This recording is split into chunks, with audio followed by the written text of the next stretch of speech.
Diyos malhay na daw! Good day, tourists!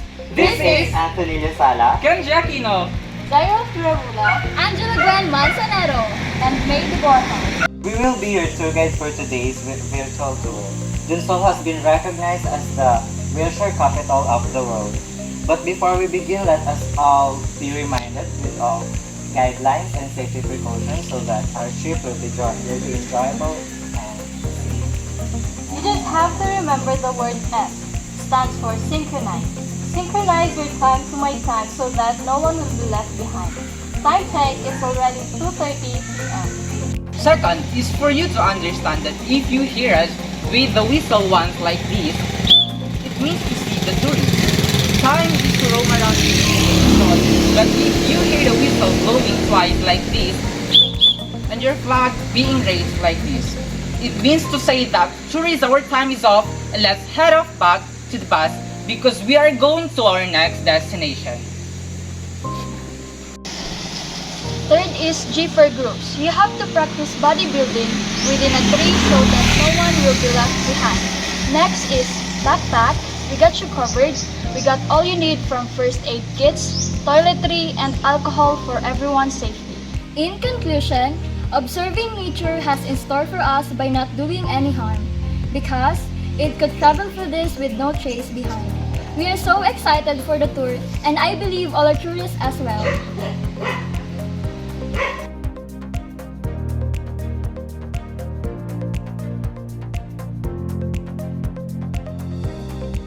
In order to reach BUTANDING Visitor Center, the best way to get here is to grab a ride in a tricycle that is only 25 pesos for fare from Donsol proper to Tourism Center.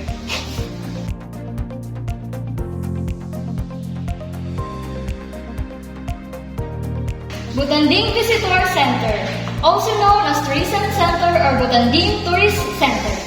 This was built for the adherence of service such as accommodation for the employment of whale shark in general, gateway towards the other municipalities and provinces as well, acknowledgements of inquiries and etc.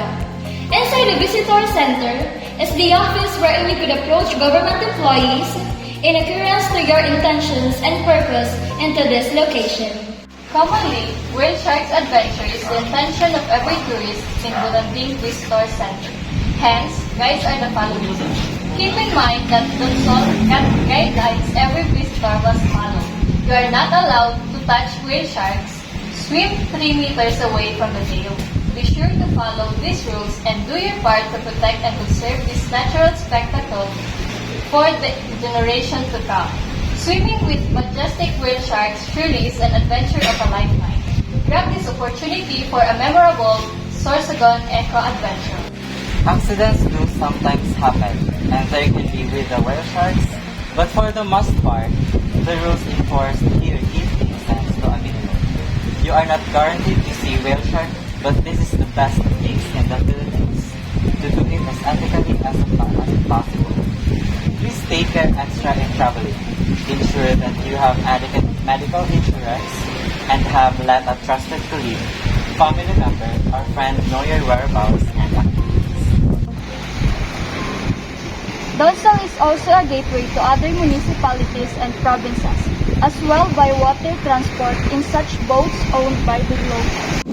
Donsol is a safe destination to visit. The local economy may rely on tourism, so you can rest assured that you will be okay. Donsol is a municipality in the SORSOGON, Bicol region, which is in Luzon, Philippines. 15 years ago, it was home to local fishermen and their families. Donsol is leading the way for sustainable tourism but also for involving the public in a great interaction with a gentle giant, the whale shark or butanding as it is known in Tagalog. The Donsol SORSOGON is one of the few places in the world that ensures whale shark sightings from November to June. In fact, it is only in Donsol that you can find the world's largest congregation of whale sharks.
Did you enjoy our trip? It is sad to say that this marks the end of our very informative tour. Just let us know. We hope every one of you get enjoyed and learned a lot from our trip. We would like to thank all of you for choosing Donsol Tourism Center to be part of your very unforgettable journey. Let us love our own location first before we go to another destination. Take nothing but pictures and feel nothing but fun. We hope to see you again in your future tours. Enjoy the rest of your days here in Donsol and have a safe trip back home. Once again, this is Anthony Rizala. Maria Zaros Lalis Bravuna, Lady Borja, Kenji Aquino. Angela Gwen Manzanero. thank you and goodbye. It's more fun in the Philippines, it's more fun in Donsol. Mabuhay!